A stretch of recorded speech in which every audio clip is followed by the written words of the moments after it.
Good evening all of you. Eighty classes की तरफ से मैं ऋचा शुक्ला आप लोग सबका स्वागत करती हूँ। तो पेपर अब आपका जो लेक्चर होगा वो पेपर वन में होगा। पेपर वन का हमारा 8वां यूनिट है आईसीटी। फिर हम इसके बाद इसके कुछ एमसीक्यू करेंगे, है ना। तो इस तरह से हमारा आईसीटी का चैप्टर शुरू हो रहा है। आईसीटी का मतलब होता है इंफॉर्मेशन कम्युनिकेशन टेक्नोलॉजी। ये आपको छोटा सा ऐड दिया है। ये मैं हूँ ऋचा शुक्ला, एमटेक हूँ। और ये आपको बताया गया है कि सीजी सेट पेपर वन की भी तैयारी मैं आपको करवा रही हूँ और पेपर टू की भी तैयारी मैं आपको करवा रही हूँ। तो कुछ पोर्शंस मुझे मिले हैं पेपर वन के, तो वो मैं आपके साथ डील करूंगी। हमारा पैटर्न सिंपल है, पहले हम कोर्स कराएंगे फिर आपके एमसीक्यू चलेंगे, ठीक है। तो ज्यादा लेट नहीं करते हुए आप सबका स्वागत करते हुए मैं आप स्टार्ट कर रही हूँ क्लास।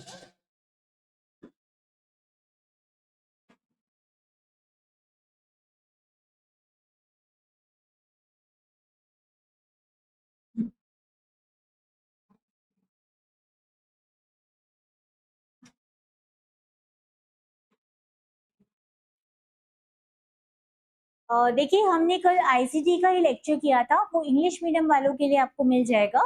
पूरा कंटेंट उसका इंग्लिश मीडियम में है और हम कोशिश करेंगे कि आपको इंग्लिश मीडियम और हिंदी मीडियम दोनों में ही कंटेंट हम प्रोवाइड करें, ठीक है। तो अभी हम लोग पढ़ रहे हैं आईसीटी के बारे में। आज हम लोग पढ़ेंगे आईसीटी की परिभाषा क्या है, आईसीटी क्यों आया है, क्या उद्देश्य है इसका, आईसीटी की अच्छाइयाँ क्या है यानी लाभ क्या है, आईसीटी की दुविधा मतलब जो परेशानियां आईसीटी की वजह से हो रही हैं वो क्या क्या है, या फिर आप कह सकते हैं इसकी हानियां क्या क्या हैं, है ना। और चौथा, इसी में हम आगे पढ़ेंगे पांचवा सेगमेंट कि कितने टाइप के आईसीटी होते हैं। आईसीटी का मतलब होता है, देखिए आईसीटी जो वर्ड है ना वो, हेलो, एक्चुअली आईसीटी जो वर्ड है ना वो तीन चीजों से बना हुआ है। पहला आपका आई है, मैं अपना ये कलर चेंज करती हूँ। पहला आपका आई है जिसका मतलब होता है इंफॉर्मेशन, इसको कहते हैं हम सूचना, ठीक है। ये हमारा होता है सूचना। दूसरा जो वर्ड है वो है आपका सी मतलब कम्युनिकेशन, इसका मतलब होता है संचार। और तीसरा जो वर्ड है वो हमारा टी है, टेक्नोलॉजी, इसको हम हिंदी में कहते हैं प्रौद्योगिकी। ये आपका लिखा भी हुआ है कि आपका आईसीटी का मतलब होता है। अब जैसे कि आप नाम देख रहे हैं उसपे आप समझ रहे होंगे कि जो सूचनाएं होती हैं उनका संचार करना प्रौद्योगिकी के माध्यम से, है ना। यानी हमारी जो सूचना है उसका हम संचार कर रहे हैं। संचार करना मतलब टीवी में जो चीजें आती हैं वो संचार का माध्यम है, रेडियो में जो चीजें आती हैं वो संचार का माध्यम है, इंटरनेट में जो चीजें आती हैं वो हमारा संचार का माध्यम है, यूट्यूब जो अभी हम चल रहे हैं वो भी एक संचार का माध्यम है। यानी एक सूचना है जिसका मैं संचार कर रही हूँ, आप तक पहुंचा रही हूँ। और उसके लिए जो प्रौद्योगिकी लग रही है, प्रौद्योगिकी क्या है, इस क्लास के लिए जो मेरी प्रौद्योगिकी है वो मेरा स्मार्ट बोर्ड है, मेरा लैपटॉप है जिसमें मेरा स्क्रीनिंग हो रही है, मतलब स्ट्रीमिंग हो रही है, मेरी लाइव रिकॉर्डिंग हो रही है, एक कैमरा है हमारे पास, और जो लाइट्स है, ये सब हमारा टेक्नोलॉजी का प्रयोग है, ओके। इसी को हिंदी में कहते हैं प्रौद्योगिकी। आपसे कभी भी पूछा जाए जब हम सूचनाओं का संचार प्रौद्योगिकी द्वारा करना चाहते हैं तो उसको कहते हैं हमारा आईसीटी, या फिर हम उसको हिंदी में कहते हैं सूचना संचार एवं प्रौद्योगिकी, ठीक है। तो मैं आपको आगे बताती हूँ। आप लोग को बोर्ड विजिबल होना चाहिए, ठीक है। देखिए इसमें क्या है, आईसीटी का पूरा नाम जो मैंने अभी आपको डिस्कस किया, इंफॉर्मेशन कम्युनिकेशन टेक्नोलॉजी इंग्लिश में और सूचना संचार एवं प्रौद्योगिकी हिंदी में। फिर नेक्स्ट है आपका यह सूचनाओं को संग्रहित, इसमें एक और चीज होती है संग्रहित करना, है ना। जैसे आपका ऐप है, एटी क्लासेस का आपका ऐप है, उसे जब आपको पहली बार मिला होगा तो आपको कुछ 2023 के भी डेटा मिले होंगे, 2024 के भी मिले होंगे उसमें कंटेंट, है ना। उसका मतलब क्या है, आप उसको संग्रहित कर रहे हैं। यानी हम ऐसा नहीं कर रहे हैं कि अभी जो क्लासेस है वो आपको प्रोवाइड कर दे और पिछली क्लासेस डिलीट मार दें, ऐसा हम नहीं कर रहे हैं। अगर आप हमारे अंदर एक्सेस ले रहे हैं तो हम ये चाहते हैं कि उन क्लासेस को जो हमारे यहाँ पहले हुई हैं वो भी आप रिकॉर्ड कर पाए, तो इसे कहते हैं संग्रहित करना, है ना। उसके बाद दूसरा है संसाधित करना। संसाधित करना मतलब संसाधन क्या होते हैं, जैसे आपकी वायु है, जल है, ये सब आपके संसाधन है। मतलब अभी ये रिसोर्स, इंग्लिश में इसको टर्म बोलते हैं रिसोर्स, है ना। ये आप क्यों यूज करते हो, मतलब आपका जो एटी क्लासेस का ऐप है वो एटी क्लासेस के लिए है, पर और कोई एकेडमी हुई उसका ऐप अलग रहेगा, है ना। तो ये होता है संसाधन। एक और चीज आपका संसाधन यहाँ पे है, वह साधन जो आप आईसीटी के लिए प्रयोग कर रहे हैं। जैसे अभी आप अपने मोबाइल का प्रयोग कर सकते हैं, आप अपने लैपटॉप का प्रयोग कर सकते हैं कि नहीं, है ना? तो ये जो चीज़ें हैं वो आपका आईसीटी का मतलब संग्रहित, देखिए 3 वर्ड्स हैं, ये आपको बहुत अच्छे से समझने हैं। पहला वर्ड है संग्रहित, दूसरा संसाधित, तीसरा संचारित। संचारित होना भी ज़रूरी है। भई मैंने रिकॉर्डिंग कर दी और आप अपने जो भी ऐप है उसमें भी नहीं चला पा रहे हैं और अपने यूट्यूब में भी चला नहीं पा रहे हैं, तो मतलब उसका संचार तो हुआ नहीं ना।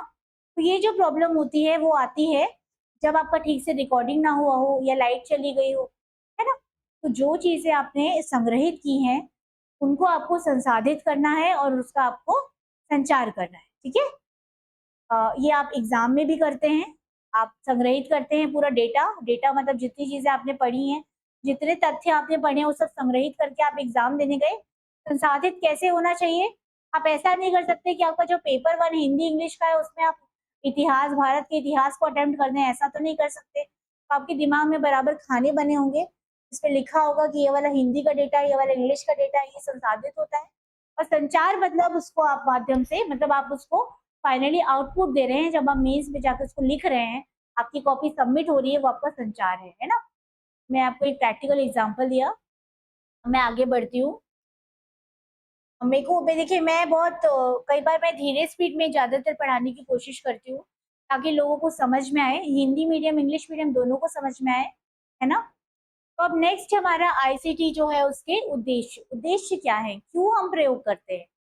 ठीक है, तो पहला प्रयोग का सबसे सबसे बड़ा जो उद्देश्य ये है कि ऐसे बच्चे बहुत सारे होंगे ना जो गरीब होंगे, जो क्लास अटेंड नहीं कर पाते होंगे, लेकिन आजकल स्मार्टफोन सबके पास होता है, गरीब से गरीब के पास भी आजकल स्मार्टफोन जरूर होता है, कुछ हो ना हो स्मार्टफोन जरूर होता है।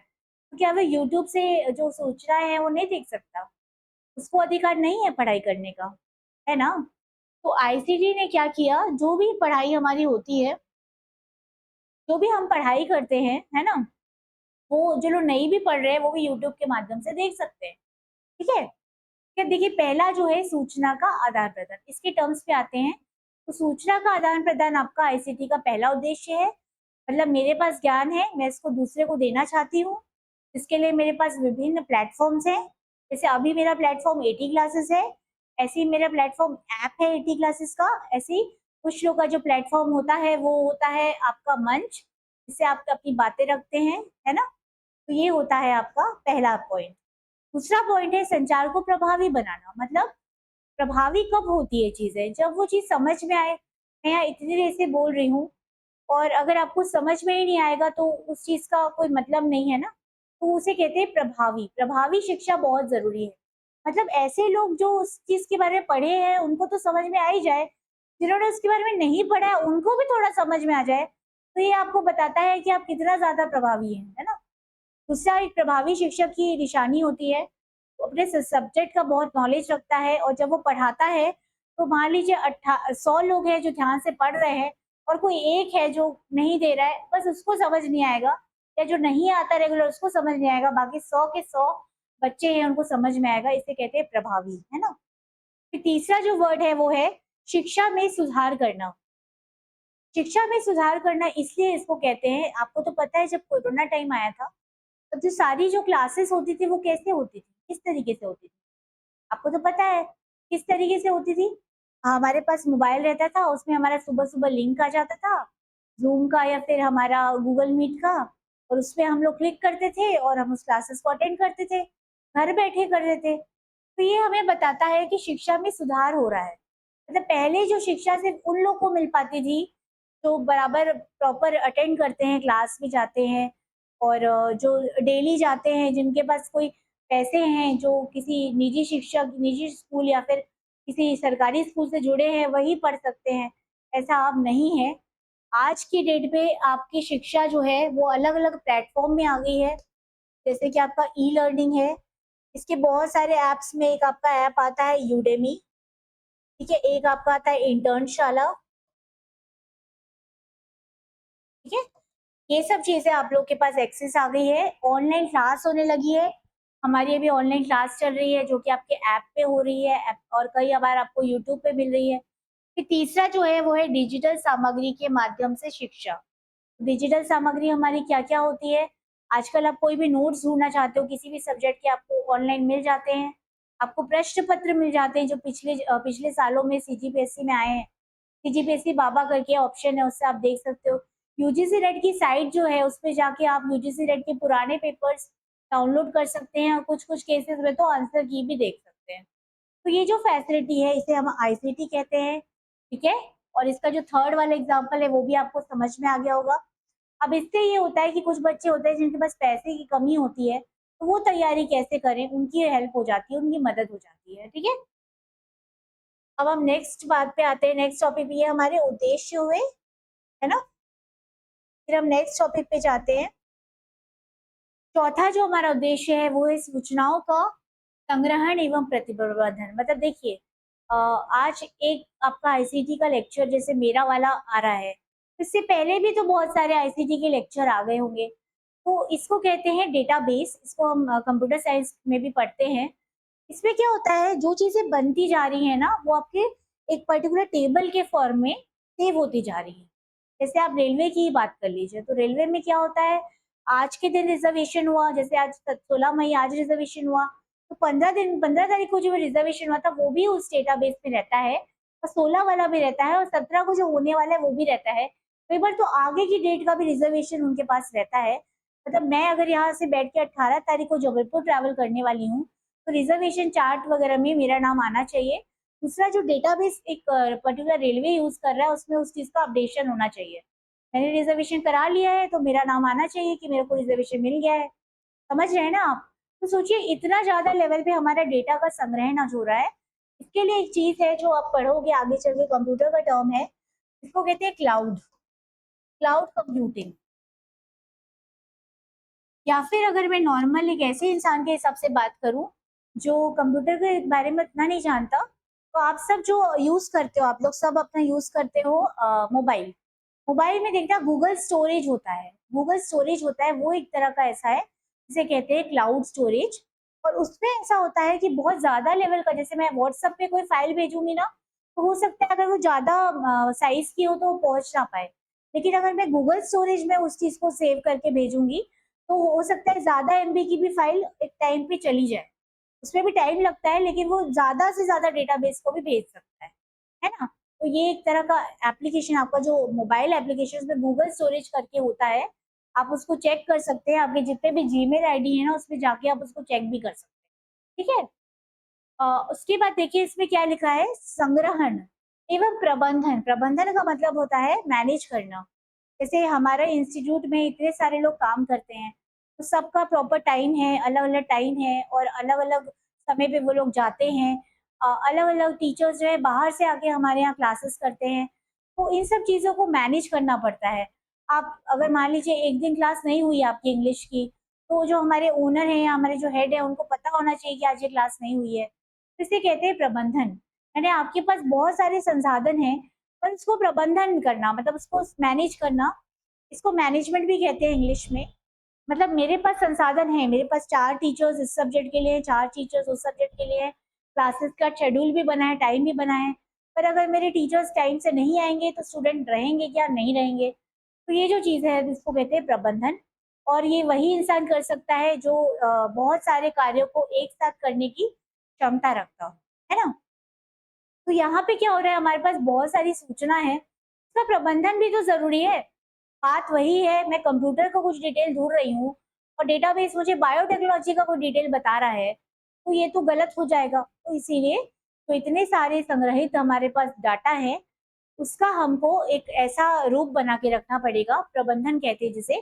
जैसे जब मैं वेब पेज खोल रही हूँ, आपको तो पता है गूगल गूगल क्रोम जो हमारा है और हमारा इंटरनेट ब्राउजर है वो एक तरह का क्या है, आपका वेब ब्राउजर है या सर्च इंजन है। उसमें अगर मैं कोई डिटेल ढूंढ रही हूँ कि मुझे कपड़े खरीदने हैं, तो मुझे वही साइट दिखाई देनी चाहिए ना जहाँ कपड़े मिलते हैं। ऐसी ऑनलाइन साइट दिखाई देगी जहाँ कपड़े नहीं मिलते हैं, तो मेरे लिए कोई मतलब नहीं है। तो इसीलिए इसका प्रबंधन होना जरूरी होता है। अब मैं यहाँ बार बार एक टर्म यूज कर रही हूँ, डाटा। तो आप लोग को डाटा के बारे में बता दूं, अगर मान लीजिए कहीं पे एक 1, 4, 8, 10 ऐसा लिखा है, ऐसा बस लिखा है, और कुछ नाम दिए हैं, जैसे दिया है रिचा, रवि, भारती, ठीक है, ऐसा नाम दिया है। तो इसमें आपको कुछ समझ में आ रहा है क्या? नहीं, आपको कुछ समझ नहीं आ रहा है। 1, 4, 8, 10 लिखा है और ऋचा, रवि और भारती लिखा है। कुछ भी आपको समझ में आ रहा है? नहीं। तो इनको कहते हैं डेटा, या फिर हिंदी में कहते हैं इसको डाटा। यानी जब आपके पास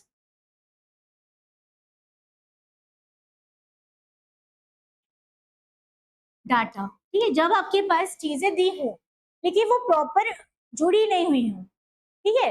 अब मान लीजिए इसका कोई टेबल होता, टेबल में लिखा होता मतलब total number of present, present यानी कि टोटल 10 क्लास हुई थी, इसमें से एक दिन कौन प्रेजेंट थी? ऋचा, ठीक है। 4 दिन प्रेजेंट था रवि और 8 दिन प्रेजेंट थी भारती।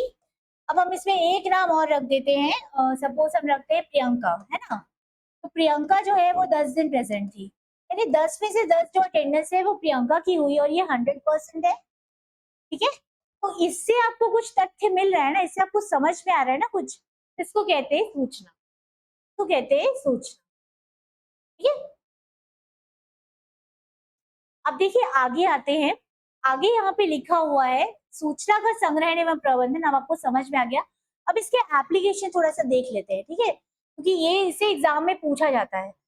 अब देखिए यहाँ पे क्या लिखा है? संग्रहित, तो फिर कार्य की गति बढ़ाना, ये आपका दूसरा पॉइंट है। कार्य की गति बढ़ाना मतलब क्या होता है? जो चीजें स्लो लेवल पे हो रही थी वो चीजें फास्ट लेवल पे हो जाती हैं। कैसे हो जाती हैं?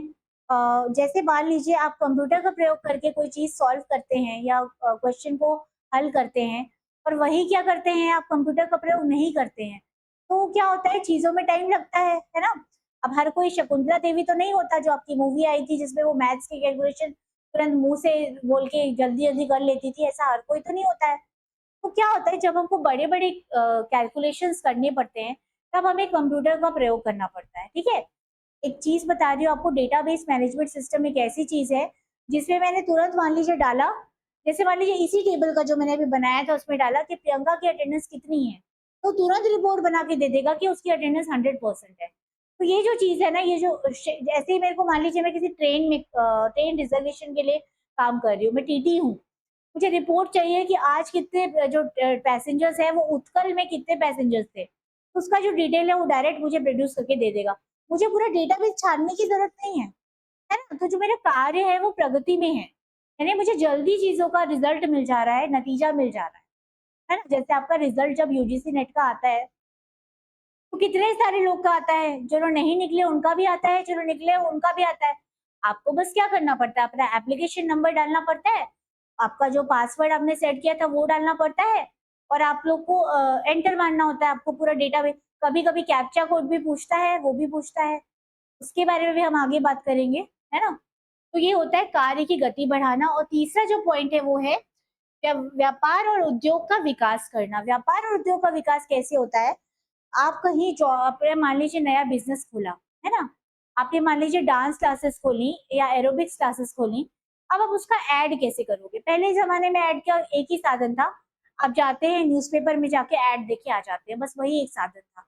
आजकल डिजिटल मार्केटिंग नाम की एक तकनीक का विकास हुआ है, जिसकी वजह से आपके घर में ही वो चीज, जैसे मैं सोशल मीडिया में इंस्टा चलाती हूँ सपोज, तो मैं उसमें पेज बना लूंगी जिसका नाम होगा रिचा डांस क्लासेस, और उसके हिसाब से जो लोग उसको फॉलो, सबको राइट दूंगी कि सब फॉलो कर ले, और जो भी फॉलो करेगा उन लोग मेरे मेंबर्स बनते जाएंगे, तो मेरी वहां से पॉपुलैरिटी हो गई।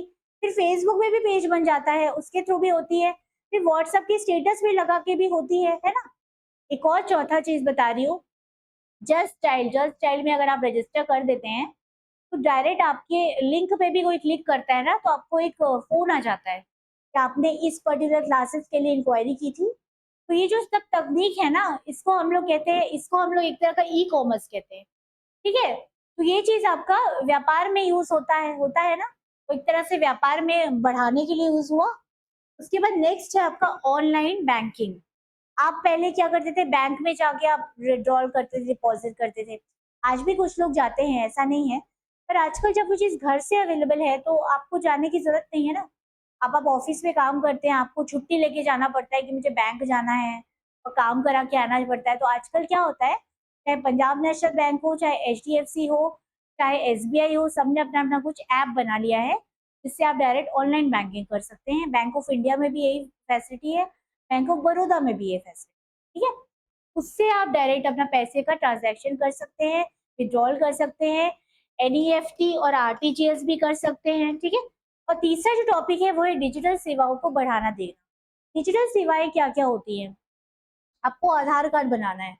आजकल क्या करते हैं, पहले क्या करते थे, आपको लाइन में लगना पड़ता था, एक सरकारी दफ्तर की लाइन में लगना पड़ता था और आपका जो चीज है, आपका जो काम एक दिन में हो सकता था वो 4 दिन में होता था। आजकल आ गई है डिजिटल सेवाएं। डिजिटल सेवाओं में मतलब क्या होता है, आपको ये सब आधार कार्ड के लिए सिर्फ एक चॉइस सेंटर जाना है और कुछ कुछ चीजें आपको बतानी है और आपका जो आधार कार्ड है वो जनरेट हो जाता है ना। और आजकल डिजी लॉकर नाम का एक फैसिलिटी भी रहता है जिससे आप सारे डॉक्यूमेंट, आपके 10वीं से लेके जितने भी डॉक्यूमेंट है सब आप स्टोर करके रख सकते हो। इससे क्या होता है, पहले क्या होता था, अगर मान लो मेरा बैग चोरी हो गया, बैग में पूरे फोल्डर्स थे, वो गायब हो गए, तो मैं अब कैसे प्रूफ करूं कि मेरे पास इतनी डिग्रीज हैं। तो उस चीज को सॉल्व करने के लिए डिजी लॉकर का कंसेप्ट आया। डिजी लॉकर में आप अपना आधार कार्ड वगैरह अपडेट कर देते हो ना, तो आपके पास वो चीजें मोबाइल में उपलब्ध रहती है। आपको जरूरत नहीं है कि आपको हर बार मतलब ऑफलाइन तरीके से, यानी हाथ में लेकर अपना आधार कार्ड पैन कार्ड जाना पड़े। आप उसका डिजी लॉकर अकाउंट क्रिएट करके बना दोगे, वो सब भी आपको आगे बताया जाएगा, कोई दिक्कत नहीं है। तो ये जो चीजें हैं डिजिटल सेवाएं हैं, है ना। तो आप लोग को होप से समझ में आया हो, ई कॉमर्स, ऑनलाइन बैंकिंग और डिजिटल सेवाएं, इसको बढ़ावा देना हमारा आईसीटी का काम था। अब हम आगे आते हैं, सरकारी सेवाओं को सरल बनाना। सरकारी सेवाओं को सरल बनाना मतलब जैसे आपका जो आप व्यापार में आपने जॉब के लिए अप्लाई किया है सपोज, तो आप लोग को ना एक एम्प्लॉयमेंट का कुछ बनाना पड़ता है सर्टिफिकेट कि आप जॉब ढूंढ रहे हैं। इसके लिए हमको रोजगार कार्यालय पहले जाना पड़ता था। आजकल इसके बहुत सारे ऐप अवेलेबल हैं, आप घर बैठे अपना रोजगार कार्यालय वाले जो सर्टिफिकेट है बना सकते हो कि आप इस पर्टिकुलर डिग्री के हो और आप इस पर्टिकुलर पोस्ट के लिए देख रहे हो, है ना। तो वो जो चीज है ना वो आपको कहलाता है सरकारी सेवा। उसके बाद पेंशन, पेंशन की जो प्रॉब्लम है लोगों को बहुत ज्यादा होती थी, पेंशन चालू हो जाने के बाद भी टाइम से पेंशन नहीं आती थी। तो इन सब चीजों के लिए भी आजकल हमारी जो देश के जो बड़ी जो दिल्ली वगैरह में है, हमारे पैन अथॉरिटी है, that is actually dealing with it, है ना, वो उसका सॉल्व करती है। नेशनल पेंशन स्कीम करके एनपीएस की एक योजना चलती है, इसके तहत आपको सही समय पे पेंशन मिल जाती है। आप अगर उस जगह नहीं हो जिस बैंक में आपका खाता है, तो भी आप पेंशन निकाल सकते हो। विदेश में भी बैठे हो तो भी पेंशन निकाल सकते हो। तो ये सब जो चीजें हैं वो आपकी सेवाएं हैं, सरकारी सेवाएं हैं। इसे ही कहते हैं ई गवर्नेंस। मैंने इसमें गवर्नेंस वाला वर्ड यूज किया है। गवर्नेंस मतलब जो गवर्नमेंट से जुड़ा हो, और गवर्नमेंट का हिंदी मतलब होता है सरकार, ठीक है। तो ई गवर्नेंस में आपका क्या क्या चीजें आ गई, यही बातें जो मैंने आपको अभी बताई हैं, है ना। क्या बताया मैंने आपको, पेंशन वाली चीज, है ना। आपको पेंशन निकालनी है तो आप कहीं से भी निकाल सकते हो। उसके बाद आजकल पोस्ट ऑफिस में भी बहुत सारी ऐसी सुविधाएं हो गई हैं जो आपकी डिजिटल सेवाएं या फिर आपकी ई गवर्नेंस के अंदर आती है, ठीक है। अब नेक्स्ट हम लोग आते हैं, इससे नागरिकों को क्या होता है, ऑनलाइन सेवाएं प्रदान होती हैं, ठीक है। तो इससे क्या होता है, उनको जो परेशानियां पहले होती थी कि जा रहे हैं, फिर अब उनका अब क्या होता है, उनका सिग्नेचर भी बदल जाता है, पता चल उनका साइन बदल गया, है ना। अब बेचारे जा रहे हैं फिर से साइन करके पेंशन निकालने, तो जो बैंक का एम्प्लॉय है वो बोल रहा है कि आपको तो साइन ही अलग है, साइन ही मैच नहीं हो रहा, तो हम आपको पेंशन कैसे दें। फिर क्या होता है, आपने कुछ मूवीज देखी होंगी जिसमें ऑफिस वाले इतना तंग करते हैं कि वो इंसान बूढ़ा हो जाता है फिर भी उसकी चीजें सॉल्व नहीं होती। अ, मुझे याद नहीं आ रही, उस मूवी का नाम नहीं याद आ रहा। उसमें क्या होता है कि कुछ डेथ सर्टिफिकेट जो होता है, मृत्यु प्रमाण पत्र जो इशू होता है, वो किसी ऐसे इंसान का इशू हो गया जो जीवित था। तो इस तरह की जो प्रॉब्लम होती है ना, ये आपका जो है वो सॉल्व हुआ है इससे।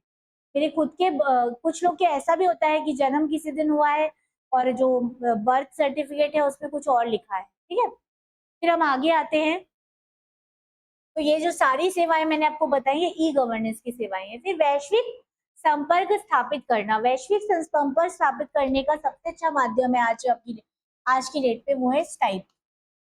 स्काइप एक ऐसा टर्मिनोलॉजी है जिसमें फॉरेन के इंटरव्यूज आप घर बैठे देख सकते हो। उसी तरीके से जूम और ऑनलाइन ऐप जो जूम का है या गूगल मीट है, इससे आप फॉरेन के लोगों से डायरेक्ट इंटरेक्ट कर सकते हो कि नहीं। मतलब मुझे क्लास लेनी है यूएसए की, और मैं डायरेक्ट अपना ज़ूम में लॉगिन करके उनसे भी क्लास ले सकती हूँ। बस उनके जो नंबर हैं वो जुड़े होने चाहिए, उस लिंक से वो जुड़े हुए होने चाहिए। तो ये जो फैसिलिटी है वो आपको वैश्विक संपर्क स्थापित करने में मदद करती है, ठीक है? स्काइप बेसिस का सबसे अच्छा एग्जाम्पल है। फिर समय और लागत की बचत करना, तो समय तो आपका बच ही रहा है जो काम करने में। अगर मैं पीपीटी नॉर्मल बनाती हूँ, वैसे मैं बनाती हूँ आप लोग के लिए, लेकिन मान लीजिए मैं नॉर्मल बताती हूँ, मुझे चैट जीपीटी का प्रयोग करना नहीं आता, तो क्या होता है मुझे बनाने में कम से कम 1-2 घंटे लगते या 15 मिनट 20 मिनट लगते। लेकिन मैं पीपीटी अगर मैं चैट जीपीटी से बनाऊँ तो वो 5 मिनट में 2 मिनट में मुझे रेडी करके दे देगा, है ना? ये चीज़ होती है। तो इसको कहते हैं समय, समय की बचत हुई, आपकी लागत की भी बचत हुई। लागत की बचत कैसे हुई? मेरे पास कंप्यूटर है तो मैं पीपीटी बना ले रही हूँ, मेरे पास मोबाइल है तो मैं पीपीटी बना रही हूँ। पर अगर मैं नॉर्मल इंसान हूँ, मेरे पास ना तो कंप्यूटर है, ना तो स्मार्टफ़ोन है, तो मुझे ऑफ़िस जाना पड़ेगा और ऑफ़िस से बनाना पड़ेगा, है ना? तो लागत लागत की बचत ऐसे हो रही है कि ऑफ़िस की चीज़ों से मैंने काम करना सीख लिया है, ठीक है? तो लागत इसमें ऐसे समय और लागत की बचत ऐसे हो रही है कि अ, मान लीजिए मेरे को पढ़ाना है कहीं, मान लीजिए मेरे पास 150 स्टूडेंट हैं, उनको मुझे पढ़ाना है और मेरी क्लास में सिर्फ 60 बच्चों की जगह है ना? तो अब अगर मेरे को वीडियो कॉन्फ्रेंसिंग नाम की टेक्नोलॉजी का पता होगा तो क्या करूँगी मैं लेक्चर यहीं से दूँगी, वो लोग भी सुन सकते हैं दूसरे दूसरे रूम में बैठ के और ये लोग भी जो 60 लोग बैठे ये भी सुन सकते हैं और बाकी के 90 लोग जो दूसरे पार्ट्स में हैं देश के, वो भी सुन सकते हैं। तो इससे क्या हुआ क्लास मेरी एक समय हो रही है, लेकिन उस क्लास को अटेंड करने वाले इतने सारे लोग हैं, है ना? इसको कहते हैं लागत, ठीक है? फिर हम नेक्स्ट आते हैं ज्ञान और सूचना तक पहुँच बढ़ाना। ज्ञान आपका बढ़ रहा है, आज की डेट पे इतनी सारी रील्स आती हैं, इतनी सारे कंटेंट नेट पे अवेलेबल है। कुछ लोग तो कॉलेज जाना तक छोड़ चुके हैं कि हम घर पे पढ़ाई कर लेंगे, है ना? तो ये जो चीज़ है वो हमारा ज्ञान बढ़ा भी रहा है और कुछ तरीके से बुरा भी है, क्योंकि ऐसे भी कंटेंट हमारे साइट्स पे अवेलेबल रहते हैं, जो देखने योग्य नहीं होते, तो उस तरीके से बुरा भी है ना? देखिए कहीं न कहीं पहले के मुकाबले जैसे आज की डेट पे अगर मान लीजिए युद्ध हो रहा है, कुछ मान लीजिए डिक्लेयर हुआ युद्ध, तो तुरंत उसकी न्यूज़ आपके टीवी पे आ जाएगी, आपके इंटरनेट बजने लगेगा, आप इंटरनेट पे न्यूज़ देख लोगे। तो वो जो चीज़ जो पहले आप दूसरे दिन पहले क्या होता था, हमारे पास डीडी डीडी 1 का चैनल हुआ करता था और हम वेट करते थे कि 7 बजे वाले समाचार आएँगे तब हम उसको देखेंगे बैठ के। आजकल ऐसा नहीं है, आजकल कुछ भी होता है, यहाँ तक कि किसी की मृत्यु भी हुई, तो भी वो जैसे आशा भोसले की भी थोड़ी देर पहले मृत्यु हुई, तो उनके बारे में भी जो इन्फॉर्मेशन है तुरंत हमारा जो गूगल है उसपे पॉपअप हो जाता है, हमारे यूट्यूब पे आ जाता है। तो ये जो चीज़ है ज्ञान को हमारा बढ़ावा दे रहा है, ज्ञान मतलब हमारे लिए जानना ज़रूरी है कि हमारे देश में क्या चल रहा है, अगर हम नहीं जानेंगे तो हम देश के अच्छे नागरिक नहीं हैं, है ना? उसके बाद नेक्स्ट है हमारा तो ज्ञान और सूचना भी बढ़ रही है। मतलब ऐसे लोग जो साइकोलॉजी के नहीं हैं, लेकिन अगर साइकोलॉजी के लेक्चर अटेंड करना चाहें, तो बहुत सारे मनोविज्ञान के लेक्चर आपके यूट्यूब पे हैं। तो वो देख के आप समझ सकते हैं कि मनोविज्ञान एक्चुअली क्या है ना? तो ये हमारा थर्ड पॉइंट है। अब मैं आगे बढ़ती हूँ। नेक्स्ट है आईसीटी के प्रमुख घटक। घटक का मतलब होता है कंपोनेंट। कंपोनेंट यानी किन-किन चीज़ों से कोई चीज़ बनी है। जैसे मैं कंप्यूटर की बात करूँ, तो कंप्यूटर के घटक क्या है? कंप्यूटर का जो मॉनिटर है वो एक घटक है, उसका जो सीपीयू है वो एक घटक है, यानी एक इनपुट डिवाइस आपका घटक है, एक आउटपुट डिवाइस आपका घटक है और आपका सीपीयू घटक है। ये जो है प्रमुख घटक है। इसके अलावा भी हमारे पास इसके अंदर बहुत सारी चीज़ें हैं, जैसे आपकी hard disk drive, floppy disk drive, है ना? तो ये हमारे घटक होते हैं। तो अब आईसीटी के घटक क्या-क्या हैं? सबसे पहले मेरे पास एक सॉफ्टवेयर और हार्डवेयर होना चाहिए। सॉफ्टवेयर यानी वो चीज़ें जो मैं छू नहीं सकती, जो मुझे अंदर मिल रही, जैसे इसके अंदर जो डेटा है, अभी देखिए अभी जो टच स्क्रीन है ना? आप मेरी बात समझिए। सॉफ्टवेयर मतलब होता है जिन चीज़ों को हम छू नहीं सकते, जैसे एमएस वर्ड है। एमएस वर्ड का डॉक्यूमेंट जो है, जब तक मुझे हार्ड कॉपी में नहीं मिलेगा, तब तक मैं उसको टच नहीं कर सकती, है ना? वो कंप्यूटर के अंदर रहता है, तो वो होता है आपका सॉफ्टवेयर, है ना? इसको हम टच नहीं कर सकते। या वो प्रोग्राम्स जो कि कंप्यूटर का काम आसान बनाने के लिए बने होते हैं, वो आपका होता है सॉफ्टवेयर, है ना? उसके बाद आता है हार्डवेयर। हार्डवेयर मतलब जैसे आपका कैमरा है, उसको आप टच कर सकते हो। आपका जो स्मार्ट बोर्ड है, मैं टच कर सकती हूँ। अगर आप मेरी बात करें तो मतलब मेरे जो हाथ हैं, ये सब आप देख सकते हैं, है ना? We can touch our hands, हम अपने हैंड्स को टच कर सकते हैं। तो हार्डवेयर कहते हैं। देखिए सॉफ्टवेयर मतलब जो चीज़ें नहीं दिखाई देती हैं, ठीक है? तो एक आपका कंप्यूटर में सॉफ्टवेयर होता है, एक आपका हार्डवेयर होता है, ये आप जान लीजिए। उसके बाद नेक्स्ट जो देखिए इसमें क्या-क्या चीज़ें बताई गई हैं। सबसे पहले क्योंकि तकनीक का प्रयोग है, इससे कंप्यूटर और हार्डवेयर होना तो बहुत ज़रूरी है। फिर सॉफ्टवेयर और एप्लीकेशन होना ज़रूरी है। देखिए सॉफ्टवेयर जैसे मैं आपको पढ़ा रही हूँ कंप्यूटर साइंस, तो आपको पता होगा एक होता है सिस्टम सॉफ्टवेयर, एक होता है एप्लीकेशन सॉफ्टवेयर। सिस्टम सॉफ्टवेयर यानी ऐसे सॉफ्टवेयर जो ऑपरेटिंग सिस्टम के बारे में बताते हैं, यानी कि हमारे कंप्यूटर के जो भाग होते हैं, जैसे मेमोरी कैसे सेव हो रही है और कैसे मेमोरी मैं दे रही हूँ किसी पर्टिकुलर डेटा को कैसे सेव कर रही हूँ, कहाँ सेव कर रही हूँ, वो सब चीज़ें देखने का काम आपके सिस्टम सॉफ्टवेयर का होता है। एप्लीकेशन सॉफ्टवेयर सिर्फ आपके एप्लीकेशन को रन करता है यानी प्रयोग करता है। जैसे आपका एमएस वर्ड है, वो एक एप्लीकेशन सॉफ्टवेयर है क्योंकि एमएस वर्ड में आप डॉक्यूमेंट बनाते हैं। जैसे मान लीजिए मैंने आपसे बोला कि आप एक डॉक्यूमेंट बना के दीजिए जिसमें आज के जितने भी जो एम्प्लॉइज़ हैं वो आए हैं उनकी डिटेल हो। तो वो आप डॉक्यूमेंट से भी कर सकते हैं, आप एक्सेल में भी बना सकते हैं। एक्सेल मतलब होता है जिसमें आपका इस तरीके का डेटा रहता है, जैसे आपका ये एक्सेल होता है।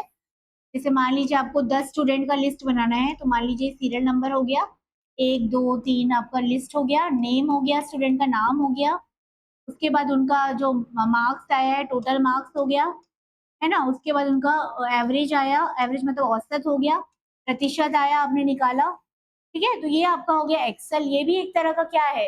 एप्लीकेशन सॉफ्टवेयर है, उसपे आप रिपोर्ट बनाते हैं। जैसे पूरे दिन में कितने कैंडिडेट्स हमारे यहाँ इंटरव्यू देने आए, उन सबका लिस्ट बना के रखिए। ये इंसान में ये कमी थी, इस वजह से ये फेल हो गया, ये इंसान में ये थी, इसलिए हम इसको हायर कर सकते हैं, ऐसा डिटेल बना के रखिए। डेली का डेली करिए, तो ये एक तरह का एप्लीकेशन सॉफ्टवेयर है, ठीक है? उसके बाद नेक्स्ट जो है इंटरनेट और नेटवर्किंग। इंटरनेट ही नहीं रहेगा, जैसे मान लीजिए अभी नेट ही नहीं रहता, तो मैं आप लोगों से कम्युनिकेट कर पाती, नहीं कर पाती। तो इसे कहते हैं इंटरनेट और नेटवर्किंग एक बहुत इंपॉर्टेंट तथ्य है। नेटवर्किंग मतलब होता है एक कंप्यूटर दूसरे कंप्यूटर से अटैच कैसे है, जुड़ा हुआ कैसे है ना? जैसे आप अगर बात करें तो एक होता है सर्वर और एक होता है क्लाइंट, ठीक है? आपका चाहे कोई भी मोबाइल हो या आपका चाहे कोई भी कंप्यूटर हो, अगर उसमें नेट है, तो आप उसमें गूगल का डेटा देख सकते हैं। जैसे मैं सर्च कर रही हूँ एचटीएमएल के बारे में, ठीक है? एचटीएमएल एक तरह का आप वेबसाइट बनाते हैं, उसके लिए यूज़ होता है, ठीक है? इसके लिए आप कुछ पढ़ना चाह रहे हैं, तो चाहे आप अपने घर के मोबाइल से देखें जिसमें नेट है या फिर आप किसी कंप्यूटर से देखें या अपने घर के ही 2 मोबाइल से देखें, तो सब आपस में कनेक्टेड है कि नहीं है? तो इसको कहते हैं नेटवर्किंग, है ना? और चौथा है मोबाइल एवं संचार तकनीक, मोबाइल की तकनीक। मतलब मोबाइल की तकनीक आजकल ज़्यादा यूज़ हो रही है, आजकल मोबाइल पे ही हम वर्ड बना लेते हैं, मोबाइल पे ही हम एक्सेल चला लेते हैं, मोबाइल पे ही हम पावर पॉइंट बना लेते हैं, है ना? तो ये जो चीज़ें हैं, ये आपके 4 घटक होते हैं, या तो वो आपका हार्डवेयर या कंप्यूटर होगा, या तो वो आपका सॉफ्टवेयर और एप्लीकेशन होगा, या तो वो आपका इंटरनेट और नेटवर्किंग होगा और या तो वो आपका मोबाइल एवं संचार तकनीक होगा। संचार तकनीक क्या होती है, ये हम आगे बताएँगे। एक ब्लूटूथ एक तरह की संचार तकनीक है, इसके बारे में आप जान लीजिए, जो कि कम जब हमारा जो डेटा है वो 1 किलोमीटर से भी कम 500 मीटर के अंदर या फिर 200 मीटर के अंदर शेयर करना है तब होता है। फिर होता है वाई-फाई, ठीक है? इसका भी एक रूम के अंदर या एक बिल्डिंग के अंदर इसका रहता है एक्सेस। जहाँ पे रूटर लगा होता है, वहाँ पे इसका ज़्यादा प्रभाव रहता है, ठीक है? तो ये सब जो है वो नेटवर्किंग के एक एग्ज़ाम्पल है। ऐसे ही आपका लैन आता है, मैन आता है, वैन आता है, ठीक है? जब हम आईसीटी में बहुत अंदर तक जाएँगे, आगे चल के, तब हम ये चीज़ें भी पढ़ेंगे, है ना? अब मैं आगे आती हूँ। आईसीटी के लाभ क्या है? तेज़ी से संचार करना, स्पीड होना चाहिए, तेज़ी से संचार। अभी ये चीज़ हुई, अभी बम फटा, मान लीजिए कहीं पे बम फट गया, तो इन्फॉर्मेशन तुरंत आपको मिल जाएगी। फिर दूसरा है ऑनलाइन शिक्षा और ई-लर्निंग, जैसे मैंने आपको बताया, स्वयं करके एक ऐप होता है, जिससे आप ऑनलाइन लर्निंग कर सकते हैं। आजकल फ्री में यूट्यूब में बहुत सारे वीडियोज़ रहते हैं। तीसरा आता है व्यापार में वृद्धि होती है। हमारा 80 क्लासेस का जो ऐप है, वो बन जाने से ये फ़ायदा हुआ कि जितने लोग भी उसको इंस्टॉल करेंगे, कुछ ना कुछ खरीदने की ज़रूर सोचेंगे, है ना? इतना अच्छा हमारा ऐप है। तो ये होता है हमारा व्यापार में वृद्धि कैसे करता है, जैसे मार्केटिंग मैंने आपको बताया। मैं इंस्टा पेज बना दिया और उसमें मेरे यहाँ लोगों की रिक्वेस्ट आ रही है, दैट इज़ व्यापार में वृद्धि। फिर जानकारी तक आसान पहुँच। पहले ज़माने में जिनके पास मतलब जैसे न्यूज़पेपर नहीं आता था, वो बैठे रहते थे पूरे दिन इंतज़ार करते कि न्यूज़पेपर नहीं आया। आज की डेट में उनको पेपर की कोई ज़रूरत नहीं है। बहुत सारे माध्यम हो गए हैं, जैसे मोबाइल हो गया है और मोबाइल में भी आपका ई-पेपर होता है जिसे आप रीड करके समाचार ले सकते हैं। फिर नेक्स्ट आता है समय की बचत। समय की बचत होने लगी है। समय की बचत कैसे होने लगी है? अ, मतलब ये है कि समय की बचत का मैं आपको कैसे समझाऊँ? अच्छा, बताती हूँ आपको। समय की बचत यानी क्या होता है, पहले क्या होता था आपको बैंक जाके अपने काम करने पड़ते थे। आजकल क्या है आपके पास ऐप आ गया है, तो मान लीजिए आपके पास समय नहीं है कि आप जाके बैंक से कुछ लें, तो वो आपको करने की ज़रूरत नहीं है, आप घर बैठे बैंक की सर्विसेज़ कर सकते हैं। ज़ोमैटो भी इसका एग्ज़ाम्पल है। ज़ोमैटो भी इसका एग्ज़ाम्पल है, आपको कुछ ऑर्डर करना है, पहले क्या होता था आपको प्लान बनाना पड़ता था कि कौन से रेस्टोरेंट में जाएँ, फिर उस रेस्टोरेंट में जाते थे, फिर पे करते थे, फिर वो चीज़ आती थी। आजकल आप बस पिज़्ज़ा ऑर्डर करो या फिर कुछ भी ऑर्डर करो, कुछ गारंटी देते हैं कि इतनी देर के अंदर आपके घर पिज़्ज़ा आ जाएगा। तो ये जो चीज़ है, बस समय की बचत है। उसके बाद सरकारी सेवाओं की सुविधा, जो मैंने पेंशन वाली बात की थी। उसके बाद डेटा को सुरक्षित संग्रहण, डेटा का सुरक्षित संग्रहण है, मतलब यही बात कि पहले का जो डेटा है वो भी सेव है। आज अगर मैं कोई इन्फॉर्मेशन लेना चाहूँ 1978 की, तो भी मैं ले सकती हूँ गूगल क्रोम के तहत, है ना? वो चीज़ सेव है, लेकिन क्या आप पेपर सँभाल के रखते हैं? मान लीजिए आपके घर न्यूज़पेपर आता, अब कितने सालों का न्यूज़पेपर सँभाल के रखते हैं? ज़्यादा से ज़्यादा 1 साल का, है ना? ज़्यादा से ज़्यादा। उसके बाद आप उसको रद्दी में बेच देते हैं ना। लेकिन क्या आपको लगता है मोबाइल की जो इन्फॉर्मेशन है वो कभी रद्दी में जाती है? एक बार वो अपडेट होगी तो आपको ज़िंदगी भर दिखाई देगी, है ना? फिर नेक्स्ट है आपका दूरस्थ और कार्य और अध्ययन। दूरस्थ कार्य और अध्ययन मतलब होता है, दूरस्थ मतलब क्या होता है, जो दूर है आपसे, है ना? यानी कि एक ऐसा इंसान जो बैठा है, मान लीजिए बड़ौदा में बैठा है या फिर वो किसी और क्षेत्र में बैठा है, जैसे मान लीजिए बैठा है कश्मीर में, मान लीजिए कोई है। अब वो बेचारा किसी जॉब में है, ऐसे जॉब में है कि वो 80 क्लासेस आके बिलासपुर अटेंड नहीं कर सकता। तो क्या करेगा, वो डायरेक्ट ऐप इंस्टॉल करके उससे परचेज़ करके वो कर लेगा ना। मतलब वो बैठा है कश्मीर में, देखिए उसको जो एक्सेस है वो हमारी है।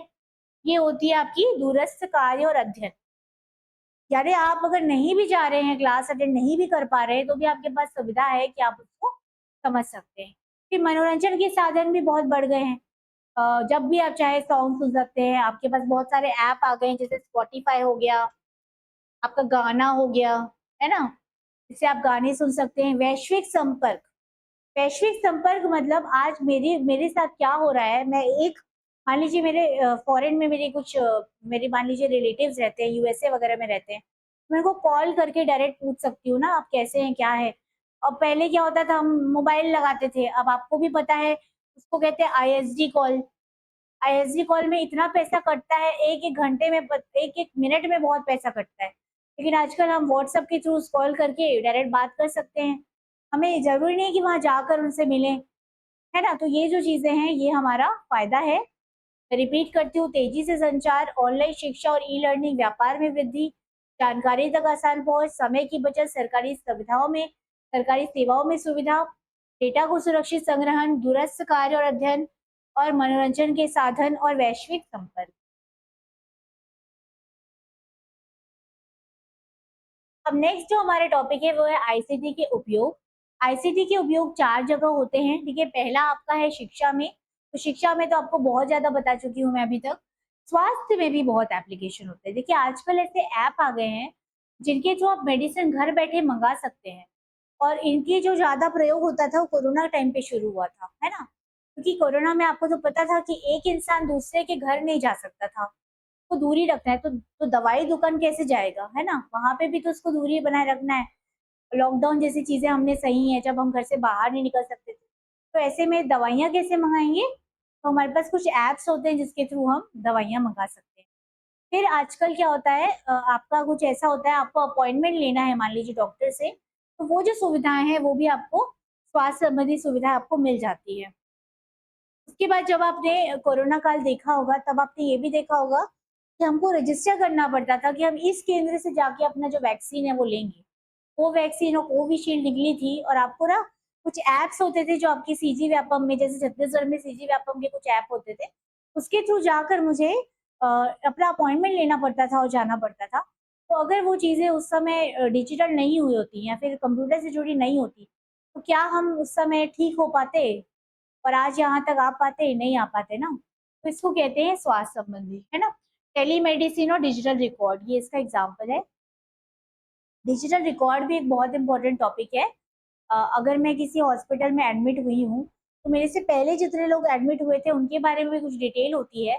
पहले वो फाइलों में पड़ी रहती थी, आजकल उसको ऐप में अपलोड कर दिया जाता है, ताकि अगर कोई पेशेंट मेरे घर एक मेरे दो मतलब शॉप मतलब ऑफ़िस में, क्लिनिक में 1 तारीख को आया है, तो मुझे उसका भी डिटेल पता है ना? हालाँकि हमको लेके जाना पड़ता है, हमारा जो रिपोर्ट हमको मिलती है इंडिविजुअल वो लेके जाना पड़ता है। पर डॉक्टर को अगर रिकॉल करना है तो वो उसका यूज़ कर सकता है, ठीक है? डिजिटल रिकॉर्ड कहते हैं इसको।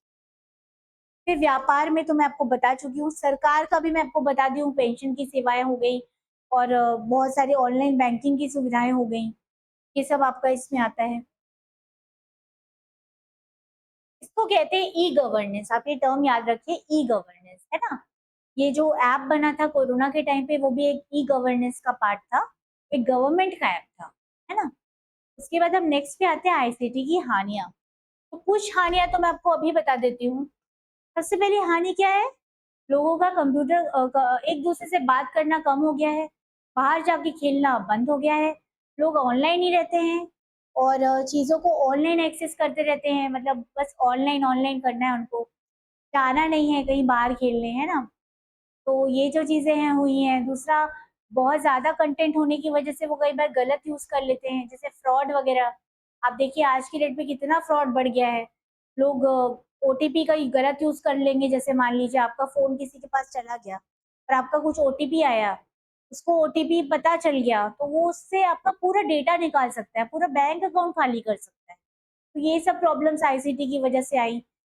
तीसरा जो प्रॉब्लम सबसे पहली जो प्रॉब्लम है आजकल जो लोग फेस कर रहे हैं, कॉलेजेस और स्कूल में अटेंडेंस कम होने लगी है। स्कूल में तो फिर भी होती है, कॉलेज वगैरह में अटेंडेंस कम होने लगी है क्योंकि आजकल सब कुछ उनको ऑनलाइन मोबाइल के थ्रू मिल जाता है, तो उनको ज़रूरत नहीं है कि वो जाकर अटेंड करें, है ना? तो ऐसे में कॉलेजेस में अटेंडेंस कम रहती है ना? फिर एक बहुत बड़ी समस्या आने वाली है एआई की वजह से। जिन लोगों को एआई का नॉलेज नहीं है, वो लोग टेक्नोलॉजी के बारे में जानते नहीं हैं, उनका सर्वाइव करना मुश्किल है। आज की डेट पे रहना मुश्किल है क्योंकि हर चीज़ एआई में अवेलेबल है। तो जो लोग हैं, जितने मान लीजिए पहले 50 लोग की ज़रूरत पड़ती थी, आज एआई उनमें से 10 लोग का काम करके दे दे रहा है। तो बचे 10 लोग की नौकरी जाना तो तय है ना? इसीलिए हमारे लिए क्या ज़रूरी होता है अपने आप को टाइम टू टाइम अपडेट करना, ठीक है? तो ये मैं आपको बता रही हूँ। अब इसमें देखिए पहला जो पॉइंट है वो है साइबर अपराध का खतरा, जो मैंने आपको बताया आजकल फ्रॉड बहुत हो गए हैं। आपकी आधार कार्ड का आपका फ़ोटो माँग लिया जाता है, तो उस आधार कार्ड से आप दूसरा सिम कोई ले लेता है और आपको वो अगर गलत काम कर रहा है तो आप फँसोगे। ऐसा जो ये जो इस तरह की जो परेशानियाँ बढ़ गई हैं, है ना? फिर आपकी पिक्चर्स का मिसयूज़ करके लोग आपका वीडियो या फिर कुछ फ़ोटोज़ वायरल कर देते हैं, तो उस तरह से भी परेशानियाँ बढ़ गई हैं। इसी को साइबर क्राइम कहते हैं, है ना? इसके लिए इंजीनियरिंग में एक सब्जेक्ट होता है साइबर लॉ करके। फिर नेक्स्ट है स्वास्थ्य पर बुरा प्रभाव पड़ता है। स्वास्थ्य पर बुरा प्रभाव इसलिए पड़ता है कि जो मोबाइल होता है उससे कुछ किरणें निकलती हैं, जो कि हमारे शरीर के लिए अच्छी नहीं होती। जैसे आपको मैं बता रही हूँ, केस बता रही हूँ, कोरोना के टाइम पे क्या हुआ था, एक बच्चा बहुत ज़्यादा मोबाइल का प्रयोग करने लगा था। तो एक तो उसकी आँखों पे इफ़ेक्ट आ गया था, दूसरा वो बहुत समय तक आईसीयू में एडमिट था, कोमा में चला गया था वो। क्योंकि ना वो उस स्टेट से बाहर नहीं निकल पा रहा था, उसपे इतना असर हो गया था मोबाइल का, क्योंकि मोबाइल में कुछ ऐसी किरणें होती हैं जो हमारे पूरे शरीर को नुकसान पहुँचा सकती हैं। फिर नेक्स्ट है तनाव, तनाव बहुत बढ़ गया है, स्वास्थ्य संबंधित तनाव क्यों बढ़ गया है? टाइम से सोते नहीं हैं, टाइम से उठते नहीं हैं, पूरे दिन काम करते रहते हैं।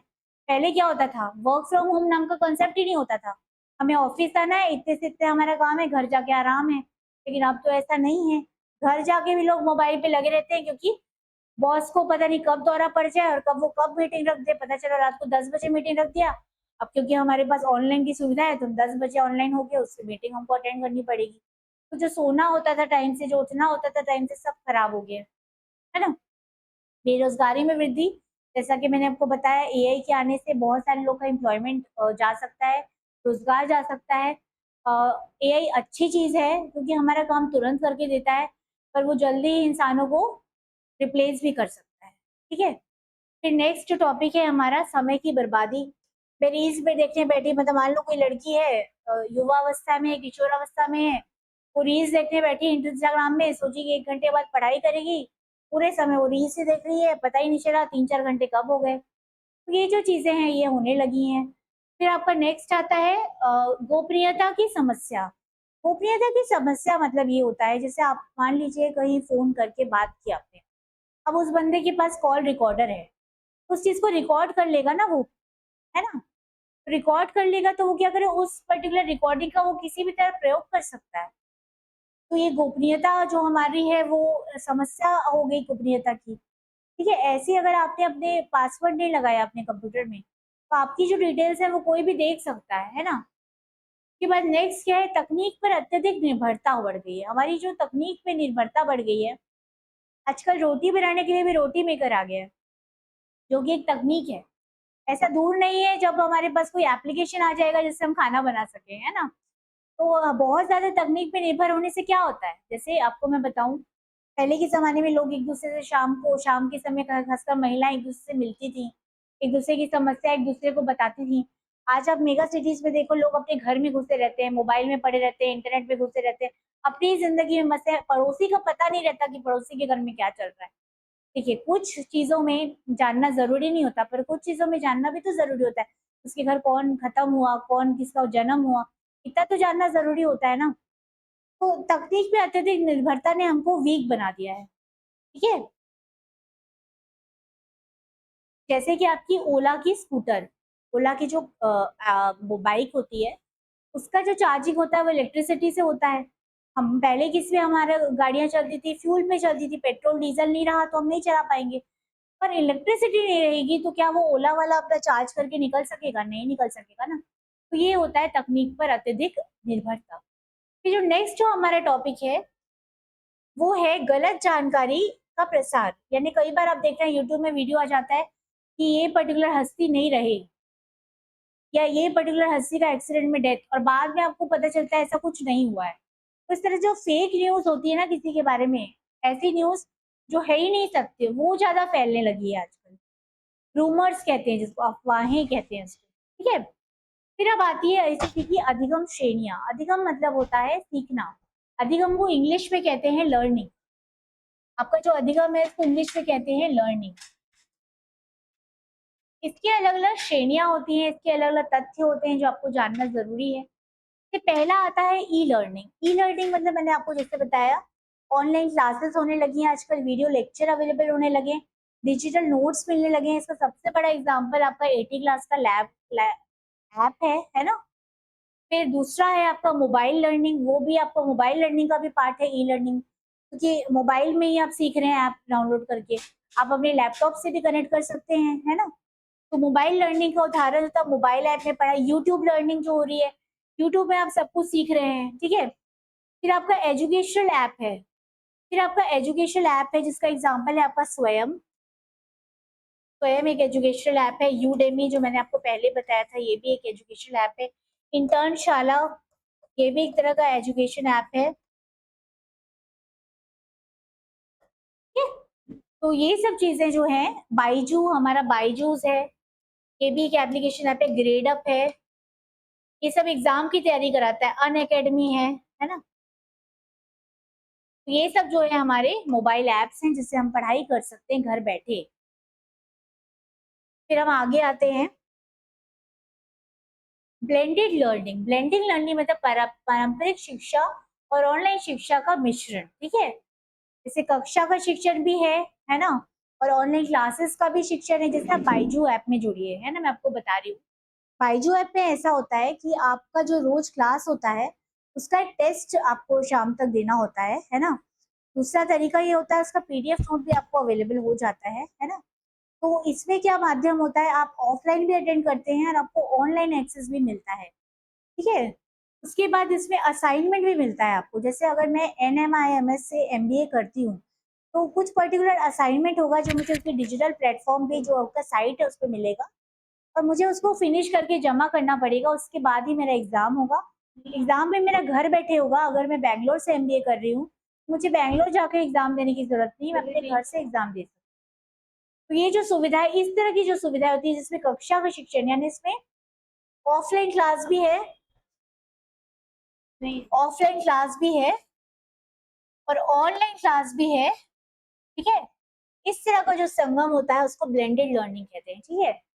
और ये स्मार्ट क्लासरूम भी है, जैसे अभी आपको 80 क्लास का जो एग्जांपल है, अगर कोई ऑफलाइन मोड में लेता है तो उसमें भी यही है कि आप ऑफलाइन भी क्लास अटेंड कर सकते हैं, आपको ऐप की भी एक्सेस मिलेगी फ्री में, आप ऐप की भी सुविधा ले सकते हैं, तो वो भी एक तरह का ब्लेंडेड लर्निंग है, ठीक है। अब नेक्स्ट टॉपिक पे आते हैं,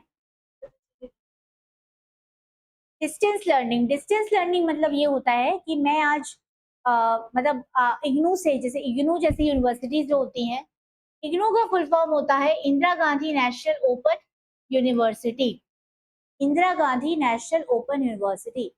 इस तरह की एजुकेशन को डिस्टेंस लर्निंग कहते हैं। मैंने जो ऑनलाइन एमबीए की बात की वो भी एक तरह की डिस्टेंस लर्निंग है।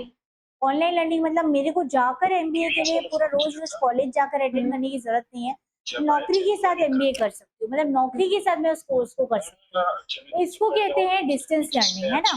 जैसे आपका इग्नू है, इग्नू में बहुत सारी डिग्रीज अवेलेबल हैं, आप ऑनलाइन एग्जाम देंगे, आपको वहां जाकर एग्जाम देने की जरूरत नहीं, फीस भी आप ऑनलाइन पे करेंगे, आपको कंटेंट भी ऑनलाइन मिल जाएगा और बहुत कम पैसे में आपको वो डिग्री मिल जाएगी जो आप करना चाहते हैं, है ना।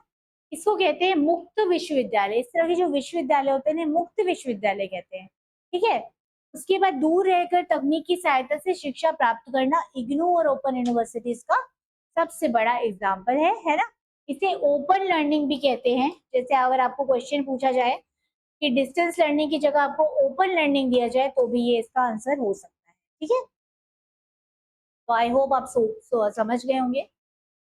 अब नेक्स्ट पॉइंट पे आते हैं, आपका होता है सहयोगात्मक अधिगम या कोलैबोरेटिव लर्निंग, ठीक है। कोलैबोरेटिव लर्निंग का सबसे अच्छा एग्जांपल है गूगल मीट और जूम ऐप, है ना। जैसे आप कभी भी कुछ ट्रेनिंग करना चाहते हैं, एक फॉरएवर करके एक नेटवर्क मार्केटिंग है, आपको मैं बताना चाहती हूँ, आजकल नेटवर्क मार्केटिंग बहुत चल रहा है।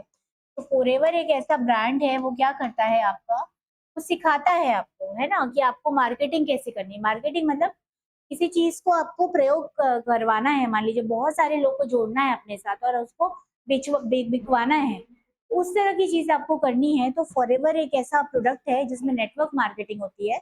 इसमें क्या होता है, इनकी जो क्लासेस होती है वो जूम पे चलती हैं, आपको उसको जोड़ना होता है और आपको फ्री में सिखाते हैं कि आप इस तरह से बोलना सीखिए, अपने कस्टमर से बात करना सीखिए। और उसके बाद वो आपको सिखाते हैं कि आप जब पहली बार कस्टमर के यहाँ जाएं तो आपको ये बातें बोलनी है। तीसरा, वो अपने प्रोडक्ट के बारे में बताते हैं, जो वो बेचते हैं उस प्रोडक्ट के बारे में बताते हैं। तो इसको कहते हैं नेटवर्क मार्केटिंग। ये भी इसका एक बहुत अच्छा एग्जाम्पल है, नेटवर्क मार्केटिंग बोलते हैं इसको। आजकल ये बहुत चल रहा है, मतलब मेरे चाचा ताऊ, मेरे घर वाले जितने लोग हैं, मेरे जितने फ्रेंड्स हैं, उन सबके थ्रू मैं इन प्रोडक्ट्स को बेचूं, इसको नेटवर्क मार्केटिंग कहते हैं, ठीक है। तो इसके लिए जिस तरह का अधिगम होता है वो होता है कोलैबोरेटिव लर्निंग, है ना। गूगल मीट डिस्कशन, जैसे मान लीजिए कोई टॉपिक हुआ, कोई मान लीजिए 4 फ्रेंड्स हैं, एक रहता है दिल्ली में, एक रहता है चेन्नई में, एक रहता है आपका पंजाब में और एक रहता है आपका छत्तीसगढ़ में। चारों आईएएस बनना चाहते हैं, चारों की क्लासेस होती हैं इकोनॉमिक्स की, चारों कुछ कुछ डिस्कस करना है। अब एक बंदा है जो जीडीपी के मामले में बहुत कंफ्यूज्ड है, इससे बोला रात को हम लोग कॉल करते हैं और हम लोग इस पूरे चैप्टर को समझने की कोशिश करते हैं। चारों ने कॉल किया। अब मान लीजिए दिल्ली वाले की और चेन्नई वाले के कंसेप्ट बहुत अच्छे हैं, पंजाब वाले को छत्तीसगढ़ वाले को थोड़ा सा कंफ्यूजन है, तो कैसे होगा, वो आपस में एक डाउट क्लियर कर लेंगे। और पंजाब वाले और छत्तीसगढ़ वाले को जिस चीज का नॉलेज है, जिस चीज का ज्ञान है, जैसे मान लीजिए उनका करंट अफेयर ज्यादा तेज है, तो वो उसको दिल्ली और चेन्नई वाले को बता देंगे, है ना। जैसे चेन्नई में हिंदी का मान लीजिए उसको प्रॉब्लम है, तो वो जो हिंदी में उसके पास कुछ मटेरियल है, उसको समझ नहीं आ रहा मैं इसको कैसे करूँ, हिंदी सीखना चाहता है वो, तो डायरेक्ट उसकी पंजाब और छत्तीसगढ़ और जो हमारे दिल्ली वाले उसकी मदद करेंगे। समझ रहे हैं ना आप। तो ये आपका होता है सहयोगात्मक अधिगम। इसका एक सबसे बड़ा एग्जाम्पल है आपका ग्रुप डिस्कशन। जब किसी भी चीज को लेके हम ग्रुप में स्टडी करते हैं या ग्रुप डिस्कशन करते हैं तो वो आपका होता है। अब इस पे आईसीटी का रोल कैसे आया, तो गूगल मीट और जूम के थ्रू आया, ठीक है। फिर आता है स्व अधिगम। स्व अधिगम मुझे पढ़ना है, मैं कोचिंग नहीं जा सकती, मेरे पास कोई साधन नहीं है कि मैं कोचिंग जाऊं, तो मुझे खुद को करना है, इसको सेल्फ लर्निंग कहते हैं, ठीक है। अब ये 2 तरह से हो सकती है, या तो मैं ऑनलाइन पढ़ूँ, है ना? और अपने आप को सीखूँ। दूसरा चीज़ क्या होता है, जब मैं नौकरी कर रही हूँ और मुझे कोई स्किल सीखनी है, अब मेरे पास इतना समय नहीं है कि मैं किसी से जाके सीखूँ।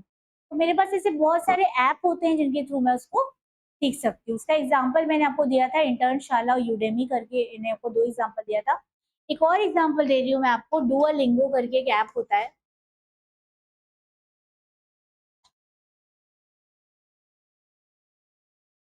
स्वाधिगम का एक बहुत अच्छा एग्ज़ाम्पल है डुओलिंगो।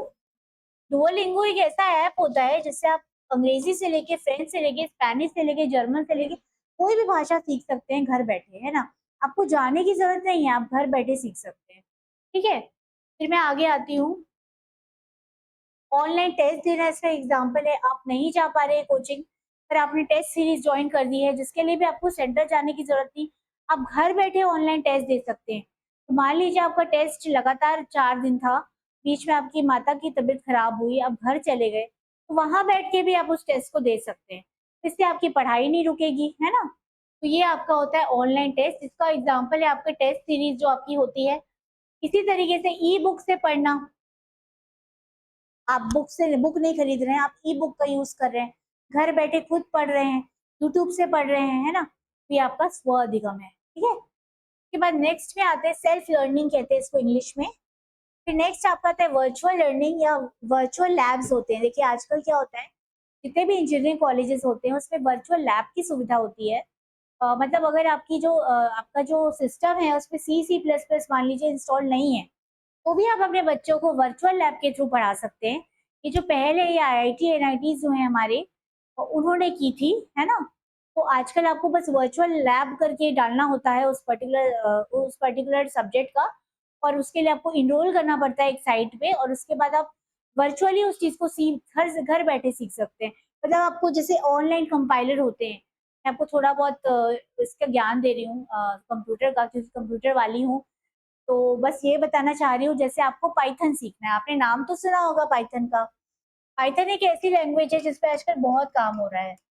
क्या होता है, आप गूगल पे सर्च मारोगे बस कि पाइथन का कुछ आप खोलोगे, ऑनलाइन करके, पाइथन ऑनलाइन करके, है ना? तो आप पाइथन के प्रोग्राम रन कर सकते हो डायरेक्ट।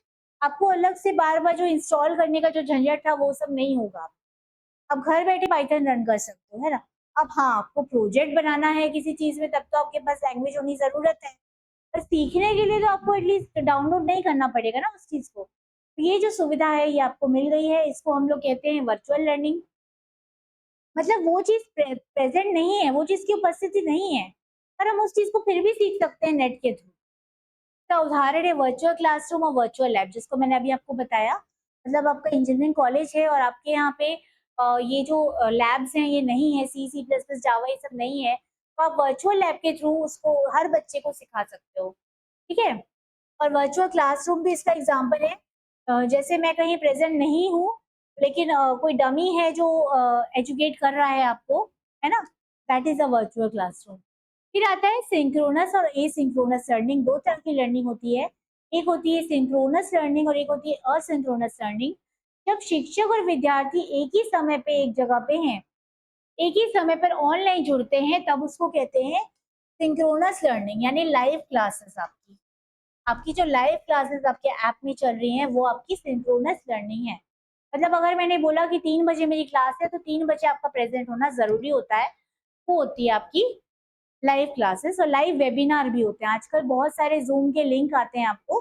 वेबिनार का मतलब ये होता है, वो आपको इंटरनेट के माध्यम से ज्ञान देंगे, यानी कि ज़ूम वगैरह में। जैसे आपका हो गया पर्सनैलिटी डेवलपमेंट, व्यक्तित्व विकास, इसके बारे में कुछ क्लास करना चाहते हैं, या न्यूमरोलॉजी के बारे में कुछ क्लास करना चाहते हैं। तो वो क्या करेंगे, आपका एक गूगल पे आपको लिंक भेजा जाएगा, आप उसको जॉइन करेंगे और वो आपको एक कंप्यूटर के माध्यम से, ज़ूम के माध्यम से सिखाएँगे।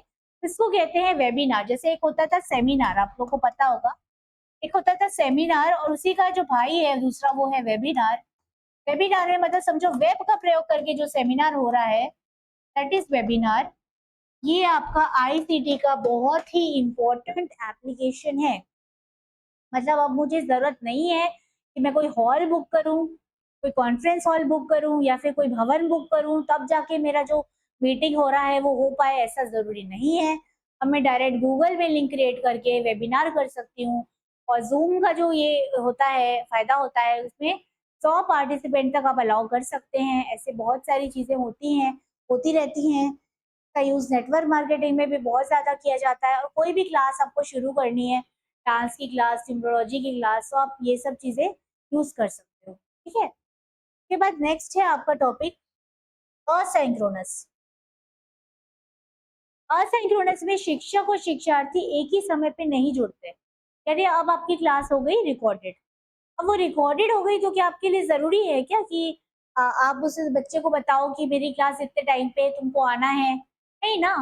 उसको जब मन है वो रिकॉर्डेड क्लासेस देख सकता है, कि जब इच्छा है वो देख सकता है ना? मतलब मेरी क्लास 3 बजे थी, पर वो सो गया। 4 बजे उठा, अब उसकी क्लास छूट गई, अब वो रिकॉर्डेड में जाके उसको देख रहा है ना? तो ये होता है असिंक्रोनस। इसका एग्ज़ाम्पल है, सबसे बेहतरीन एग्ज़ाम्पल है रिकॉर्डेड वीडियो लेक्चर और पीडीएफ नोट्स। मतलब जो आपने पढ़ा था क्लास में वो आपको नोट्स के फॉर्म में प्रोवाइड हो गया। अब आप उसको देख के बता सकते हो कि हमने ये पढ़ा।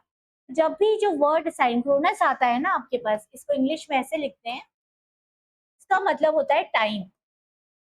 टाइम या समय से रिलेटेड होता है। जैसे आपकी ऑफलाइन क्लासेस में क्या होता है, आपको उस समय प्रेजेंट होना ज़रूरी होता है ना? अब आप नेक्स्ट टॉपिक पे आइए, इंटरैक्टिव लर्निंग। इंटरैक्टिव लर्निंग मतलब जैसे क्विज हो रहे हैं, स्मार्ट बोर्ड एक्टिविटीज हो रही हैं और आपका एजुकेशनल गेम्स हो रहे हैं। ठीक है, क्विज मतलब क्या है, इंटरैक्टिव है ना वो। मैं आपसे प्रश्न पूछूंगी, आप उत्तर देंगे। जब आप क्लास भी कराते हो, अगर आप बच्चों से प्रश्न पूछते हो, पिछली क्लास में जो पढ़ाया था वो पूछते हो, तब बच्चे ज्यादा पढ़ते हैं ना। दूसरा, अगर मैं कुछ समझा रही हूँ और मैं बच्चों से नहीं पूछूंगी कि आपको समझ में आ रहा है कि नहीं आ रहा है, तो मतलब मैं तो वन वे कम्युनिकेशन कर रही हूँ ना। एक होता है वन वे कम्युनिकेशन और एक होता है टू वे कम्युनिकेशन। ठीक है, इसके बारे में मैं आपको इस चैप्टर में बताऊंगी। एक होता है मतलब मैं, आप मेरे सामने नहीं है, मैं आप बोले जा रही हूँ और आपको कुछ समझ में नहीं आ रहा। जैसे आपका अभी क्लासेस चल रही हैं, आपको आवाज नहीं आ रही मान लीजिए, और आप बोल रहे हो कि आवाज नहीं आ रही है, आप नहीं बोल सकते आप की आवाज नहीं आ रही है। तो मैं यहाँ पूरा पढ़ा ली और मैं घर चली गई हूँ, मुझे पता ही नहीं है कि क्लास में आपकी आवाज नहीं आ रही है। तो ये जो इस तरह का प्रॉब्लम होता है वो नहीं होता है इंटरेक्टिव लर्निंग में, क्योंकि इसमें स्टूडेंट सामने से फीडबैक देता है कि मुझे ये चीज समझ नहीं आ रही है, मैम इसको एक्सप्लेन करो। तो ये होती है इंटरेक्टिव लर्निंग, है ना? इसका एग्जाम्पल है क्विज, एजुकेशनल गेम्स और smart board activity. Educational games मतलब हम कुछ ऐसे गेम्स खेलते हैं, जैसे नंबर के ही गेम्स खेल लेते हैं। मान लीजिए हमने कुछ नंबर्स दिए और लोगों से पूछा कि इसमें कौन सा आंसर सही है कौन सा गलत है। That is a kind of educational game, है ना? और भी बहुत सारे एग्जाम्पल है इन एजुकेशनल गेम्स के, जो हम आगे डिस्कस करेंगे। अब नेक्स्ट हमारा आज का निष्कर्ष है कि आईसीटी आधुनिक जीवन का महत्वपूर्ण भाग बन चुका है। अगर आज की डेट पे हमारे पास मोबाइल ना हो तो हम जिंदा नहीं रह सकते, है ना?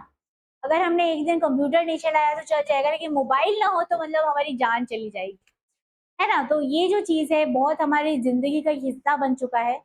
आजकल मैक्सिमम लोग डिजिटल चीजों का यूज कर रहे हैं। आप छोटे बच्चों को देख लीजिए, छोटे बच्चों को मान लीजिए स्मार्ट बोर्ड पे मैं राइम सुनाऊं, है ना, गाने बजा दूं और उनको सिखाऊं कोई चीज, जैसे A for apple, B for ball. अगर मैं उस तरीके से सिखाऊं तो बच्चों को बड़ा इंटरेस्ट आता है ना सुनने में, समझ रहे हैं? लेकिन बच्चों को नॉर्मली बिठाओ, किताब कॉपी वाला जो सिस्टम हमारा चला आ रहा है उससे बिठाओ, नहीं पढ़ेंगे वो लोग, बिल्कुल नहीं पढ़ेंगे वो लोग, है ना? बच्चों को बता दीजिए। तो ये जो चीजें हैं इन्होंने बहुत हेल्प भी की और हमारी जिंदगी का हिस्सा बन गए। फिर कुकिंग है, जैसे कुकिंग जो महिलाओं को पसंद होती है कुकिंग, अब वो हर बार तो कोई कुकिंग क्लासेस ज्वाइन नहीं कर सकती ना, तो वो क्या करेंगे, डायरेक्ट रेसिपी देखेंगी और घर पे बैठे वो चीज बना लेंगी। तो एक तरह की आदत हो गई है। फिर टीवी का बहुत क्रेज होता है लेडीज को कि ये सीरियल आता है तारक मेहता, मुझे ये देखना है। अब वो देख नहीं पाई तो यूट्यूब पे देख सकती हैं, कवर कर सकती हैं, है ना? तो ये जो चीज है ये आजकल बहुत अच्छी हो गई। इसके अलावा आपके जो नेटफ्लिक्स आ गया है आपका, है ना, ये सब चीजों ने क्या किया है, जो मूवीज देखने नहीं जा पाते वो आराम से मूवी घर बैठे देख सकते हैं। तो आईसीटी हमारी जिंदगी का बहुत इंपॉर्टेंट हिस्सा बन चुका है और हम अपनी लाइफ को अब आईसीटी यानी कि सूचना संचार प्रौद्योगिकी के बिना कल्पना नहीं कर सकते अब इसकी, है ना? फिर यह शिक्षा, स्वास्थ्य और व्यवसाय में क्रांति ला रहा है। शिक्षा में कैसे क्रांति ला रहा है। ऐसे बहुत से स्टूडेंट होंगे जो हमारे 80 क्लासेस में नहीं आ पाते होंगे, पर उनके पास हमारे ऐप का एक्सेस होगा, उन्होंने ऐप पे कोर्स परचेज किया। तो हमारे जो स्टूडेंट यहाँ पे अगर बिलासपुर में रहते तो मान लीजिए हमारे 200-300 स्टूडेंट होते हैं, लेकिन आज क्योंकि उसका जो कोर्स है वो एमपी में तक लोग परचेज कर रहे हैं हमारी कोचिंग का, एमपी और हरियाणा वगैरह में भी हमारे कोर्सेज बिक रहे हैं। तो जो चीज 100-200 होती है वो 1000-2000 हो रही है, समझ रहे हैं, इतने लोग हमारे ऐप को एक्सेस करते हैं। तो ये जो चीज है ये हमारे किस चीज में, हमारे व्यवसाय में क्रांति ला रही है। एक तरह का व्यवसाय भी होता है, जैसे हमारा कोई व्यवसाय है और हमने उसका इंस्टाग्राम पेज बनाया, हमारे 1000 फॉलोवर्स हैं, तो हमारी फैसिलिटी के बारे में उनको वहां से पता चल रहा है ना। फिर आपकी जो शिक्षा स्वास्थ्य संबंधी परेशानियां खत्म हो गई। पहले आपको डॉक्टर से कंसल्ट करने के लिए बहुत लंबी लाइन में लगना पड़ता था, अब आप डायरेक्ट अपॉइंटमेंट लेके जा सकते हैं, आपको मेडिसिन घर बैठे मिल सकती हैं। फिर जो स्वास्थ्य में ये भी आप जान लीजिए, कुछ कुछ मशीन्स का यूज होता है, जैसे एक मशीन होती है जिसमें एमआरआई का यूज होता है, एक मशीन होती है जो कोमा के पेशेंट्स के लिए होती है, एक आईसीयू होता है जिसमें आपका पूरा प्रौद्योगिकी का प्रयोग होता है। तो ये सब चीजें जो है एक आपका जो बीमार व्यक्ति है उसको बहुत हेल्प करती है, ठीक है। कोमा में चला गया है तो उसकी हेल्प करने के लिए आपको एक अलग तरीके से उसको रखना होगा, कंडीशन में रखना होगा। फिर डायलिसिस, आपने एक वर्ड सुना होगा, डायलिसिस एक ऐसा वर्ड है जिसमें आपकी किडनी फेल हो जा रही है।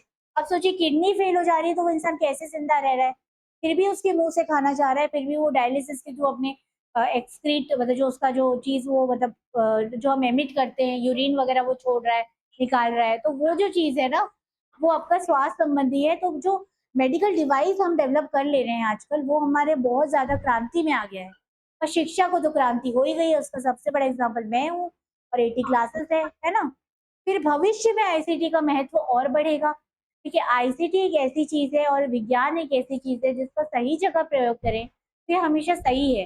जैसे न्यूक्लियर वेपन्स, आपको तो पता है हमने परमाणु बनाए, परमाणु हमने अपने सेफ्टी के लिए बनाए हुए हैं तो वो गलत नहीं है। लेकिन मान लीजिए हमने परमाणु हमला किसी पे इसलिए कर दिया कि बस वो देश हमारी बात नहीं मान रहा है और इतनी सारी लोगों की जिंदगियां ले ली, तो गलत हो जाएगा। मतलब मोबाइल हो चाहे कुछ हो, अगर कोई बच्चा मोबाइल से पूरे दिन पढ़ाई कर रहा है तो क्या वो गलत है? नहीं। देखिए वही मोबाइल में वो रील्स देख रहा है तो वो गलत है। मतलब जो भी चीज आपकी आईसीटी ने लाई है वो सब अच्छी चीजें हैं, पर ये हमारे प्रयोग पे डिपेंड करता है कि हम उसको कैसे प्रयोग करते हैं, ठीक है। फिर हम आप इसके निष्कर्ष को खत्म करते हुए हेलो। मैं हेलो। आपके पास कुछ एमसीक्यूज लेके आई हूँ, इसके क्वेश्चंस कुछ क्वेश्चंस बता रही हूँ। एमसीक्यू का मतलब होता है मल्टीपल चॉइस क्वेश्चन, यानी बहुविकल्पी क्वेश्चन, है ना। इसमें कुछ कुछ क्वेश्चंस रहते हैं, जैसे आपका पहला क्वेश्चन है कि आईसीटी का पूरा नाम क्या है, तो इसका इंग्लिश में अगर पूछा जाएगा तो इंफॉर्मेशन कम्युनिकेशन टेक्नोलॉजी वाले जो ऑप्शन है वो होगा, ये वाला आपका इसमें सेकेंड ऑप्शन है। इसका हिंदी में पूछा जाएगा तो इसका है सूचना संचार एवं प्रौद्योगिकी, ठीक है। फिर हम आगे आते हैं, नेक्स्ट आपका जो एमसीक्यू है ईमेल, ईमेल का जो मुख्य उपयोग है क्या। सबसे पहले ईमेल का आपको फुल फॉर्म पूछा जाएगा, तो ईमेल का फुल फॉर्म होता है इलेक्ट्रॉनिक मेल, है ना। अब इसका यूज वीडियो संपादन में होता है, नहीं होता है। वीडियो संपादन में आपका वीडियो कॉन्फ्रेंसिंग में आपका टर्म यूज होता है। ऑनलाइन खरीदारी में आपका जो यूज होता है वो होता है मिंत्रा, फ्लिपकार्ट, है ना, फ्लिपकार्ट, आपका अमेजोन, ठीक है। इसमें आप लोग का जो टर्म है मैं बताना चाहूंगी, इसको कहते हैं ई कॉमर्स, ई कॉमर्स कहते हैं, ठीक है। ये अलग चीज होती है। संदेश भेजना होता है कि गेम खेला, गेम खेलने के लिए हमारे पास बहुत सारे सॉफ्टवेयर हैं जो कि कंप्यूटर में भी होते हैं, और कई बार गेमिंग हमारी कुछ जगह पे हमारे यहाँ गेमिंग सिखाई जाती है। जैसे आप चले जाइए, अगर आप बिलासपुर के रहने वाले हो तो आप मैग्नेटो मॉल चले जाइए, वहाँ गेमिंग होती है, एक फ्लोर है जहाँ पे गेमिंग होती है बच्चों की। तो वो आपकी अलग चीज है। कंप्यूटर में गेम्स, आपकी वीडियो गेम्स जो आप हमेशा अपने गर्मी की छुट्टियों में यूज करते हैं, खेलते हैं, है ना। तो इसका जो आंसर है वो है संदेश भेजना। मतलब पहले क्या होता था, एक डाकिया होता था, उसको हम बताते थे अपना संदेश, फिर वो जाके डाकिया क्या करता था, पहले तो पोस्ट ऑफिस में अपन डालते थे, फिर जो पोस्ट ऑफिस से जो जैसे मान लीजिए मैंने लखनऊ के लिए भेजी तो लखनऊ की पोस्ट ऑफिस में वो पहुंचा, फिर लखनऊ की पोस्ट ऑफिस में पोस्टमैन उसको लिया और उसको उस घर में पहुंचाया, उस घर का एड्रेस देखा, उस घर में पहुंचाया, डाकिया हम जिसको बोलते हैं। तो वैसा काम चलता था। अब आज की डेट में मेरा फ्रेंड लखनऊ में भेजा है, मैंने उसका जीमेल आईडी मांगा। जीमेल मतलब एक तरह का ऐप होता है जिसमें आप ईमेल कर सकते हैं, ठीक है, और मैं डायरेक्ट उसको भेज दी। तो ये जो सुविधा है वो आपकी संदेश भेजना होती है, जो कि बहुत आसान हो गया। पहले तो कबूतरों की मदद ली जाती थी, जिसके लिए गाना भी आया था, कबूतर जा कबूतर जा। तो ये चीज है ना। अब हम तीसरे एमसीक्यू पे जाते हैं। इसका आंसर है सी वाला। आपका जो सी वाला है वो इसका आंसर है, संदेश भेजना, ठीक है। फिर नेक्स्ट क्वेश्चन में आते हैं, निम्न में से कौन सा इनपुट उपकरण है। अब आपको ये बताना है कि इसमें से इनपुट उपकरण कौन सा है। तो पहला तो आपका प्रिंटर है। प्रिंटर तो आउटपुट होता है, आपको बता दूं। एक कंप्यूटर में इनपुट डिवाइस होता है और एक होता है आउटपुट डिवाइस। इनपुट डिवाइस में क्या होता है, जो भी हम लोग कुछ प्रोसेस करना चाहते हैं, हमको कंप्यूटर के अंदर भेजना होता है। इसका सबसे अच्छा माध्यम है आपका कीबोर्ड। कीबोर्ड एक तरह का इनपुट डिवाइस है। स्कैनर एक तरह का इनपुट डिवाइस है, ठीक है। आपका माउस एक तरह का इनपुट डिवाइस है। आपका जॉयस्टिक एक तरह का इनपुट डिवाइस है ना। अब यहाँ पे पूछा गया है इनपुट डिवाइस, लेकिन प्रिंटर जो है, एक होता है प्रिंटर, से बहुत सारे प्रश्न बनते हैं, ठीक है। एक होता है प्लॉटर। ये सब आपके मॉनिटर, हमारा ये सब आपके आउटपुट डिवाइस हैं, ठीक है। अब देखिए इसमें से कौन कौन से ऑप्शन हो गए, ये कट गया, ये कट गया, ये आउटपुट होता है। स्पीकर और कीबोर्ड, ठीक है। अब देखिए ये माइक है, तो ये एक इनपुट हुआ। देखिए स्पीकर तो आउटपुट है ना, उससे गाने आपको सुनाई दे रहे हैं, उससे आपको आवाज सुनाई दे रही है, तो वो आउटपुट हुआ। तो इसका जो आंसर है वो है कीबोर्ड, है ना। अब मैंने ये आपको एक्स्ट्रा एग्जाम्पल दिए हैं ताकि अगर आपको और कोई क्वेश्चन आए तो आप अटेम्प्ट कर सके। फिर नेक्स्ट है कंप्यूटर का मस्तिष्क किसे किया जाता है। तो कंप्यूटर के बारे में आपको बता दूं, चार्ल्स बेबेज नाम के एक साइंटिस्ट थे। उन्होंने एक्चुअली कंप्यूटर के बारे में बताया था। इसमें एक और क्वेश्चन आता है कि कंप्यूटर को हिंदी में क्या कहते हैं। तो कंप्यूटर को हिंदी में कहते हैं संगणक। ये याद रखिए, कंप्यूटर को हिंदी में कहते हैं संगणक। फिर देखिए इसमें प्रश्न पूछा है कि कंप्यूटर का मस्तिष्क किसे कहा जाता है। तो रैम के बारे में आपको बता दूं, रैम का फुल फॉर्म होता है रैंडम एक्सेस मेमोरी। रैम का क्या फुल फॉर्म होता है, रैंडम एक्सेस मेमोरी, ठीक है। जो कि क्या होती है, रैंडम एक्सेस मेमोरी क्या होती है, ये प्राइमरी मेमोरी का पार्ट है, प्राथमिक मेमोरी का पार्ट है ना। इसमें क्या होता है, जब तक मैं कंप्यूटर को यूज कर रही हूँ तब तक उसका जो फाइल मैं चला रही हूँ वो रैम में रहता है। लेकिन अगर मैंने उसको सेव नहीं किया तो वो आपके कंप्यूटर में सेव नहीं होता है। तो ये एक तरह का मेमोरी का पार्ट है, ना कि ये मस्तिष्क है। ये मेमोरी का पार्ट है पर ये मस्तिष्क नहीं है। नेक्स्ट आपका हार्ड डिस्क है। इसमें क्या होता है, जब रैम से डेटा को हम सेव कर देते हैं तब वो चला जाता है आपके हार्ड डिस्क में। और मदरबोर्ड क्या होती है, वो आपका एक आउटपुट डिवाइस है जो कि सर्किट की तरह काम करता है, एक जगह से दूसरी जगह तक इंफॉर्मेशन को ले जाने के लिए। तो इसका जो आंसर है वो सीपीयू है। इसका इंग्लिश में क्वेश्चन आता है, कंप्यूटर के ब्रेन किसको कहते हैं, सीपीयू को कहते हैं, क्योंकि सीपीयू के अंदर मेमोरी होती है। कंप्यूटर की जो मेमोरी होती है, कंप्यूटर का जो दिमाग होता है वो सीपीयू के अंदर होता है। अब हम आते हैं आज के लास्ट क्वेश्चन में, जो कि हमारा 5th क्वेश्चन है। इंटरनेट पर वेबसाइट खोलने के लिए किसका उपयोग किया जाता है। इंटरनेट पे वेबसाइट खोलने के लिए किसका उपयोग किया जाता है। वेबसाइट को आपको खोलना है तो क्या स्कैनर का प्रयोग किया जाता है, नहीं। स्कैनर सिर्फ स्कैन करता है, आप उसके अंदर डॉक्यूमेंट डालोगे वो उसका फाइल बना के आपके कंप्यूटर पे दिखा देगा। तो एक तरह का इनपुट डिवाइस होता है ये। ऑपरेटिंग सिस्टम जो होता है वो हमारी मदद करता है कि हम अपने सिस्टम से इंटरेक्ट कर सके। तो ये भी नहीं है, स्प्रेडशीट भी नहीं है। स्प्रेडशीट का मतलब होता है एक्सेल। क्या एक्सेल हमें वेबसाइट खोलने में मदद करती है, हमें मदद से वेब ब्राउजर करता है, जिसका एग्जाम्पल है गूगल, क्रोम, मोजिला, फायरफॉक्स, है ना। इसका आंसर है आपका ए। फिर हम आगे आते हैं। देखिए ये जो आपका पीडीएफ है ये आपको अवेलेबल हो जाएगा अगर आप हमारे 80 क्लासेस के ऐप से जुड़े हैं, तो ऐप में भी अवेलेबल हो जाएगा। तो देखिए आपको होप सो आपको क्लास अच्छी लगी होगी, है ना। और आज जो हमारा लेक्चर चल रहा था, ये आपका चल रहा था आईसीटी का। जो पहला लेक्चर था हमारा इंग्लिश में हुआ था, तो उसी का मैंने हिंदी में आपको बताया आज।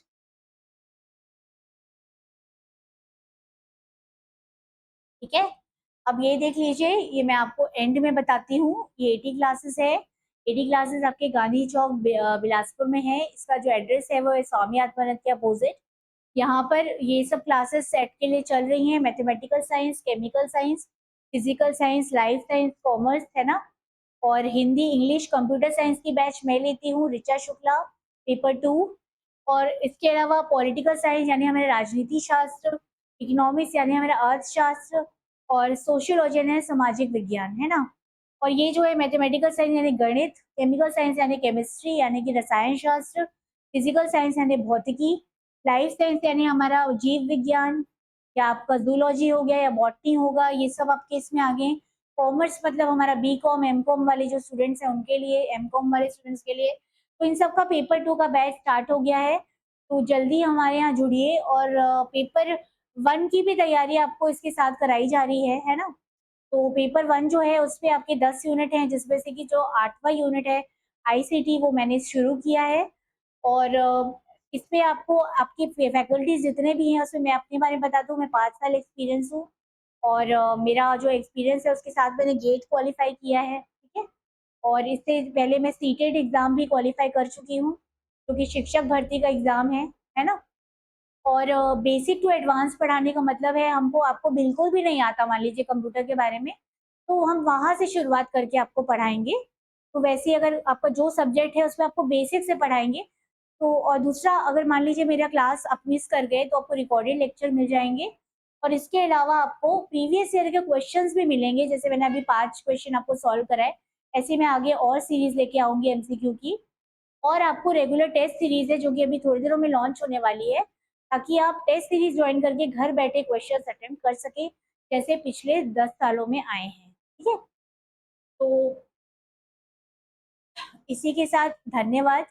होप सो आप लोग ज्यादा से ज्यादा लोग एटी क्लासेस से जुड़ेंगे। हमारा यूट्यूब चैनल भी है एटी क्लासेस का, और हमारा एटी क्लासेस का टेलीग्राम चैनल भी है, जिसमें आपको मुफ्त में इंफॉर्मेशन मिलती हैं।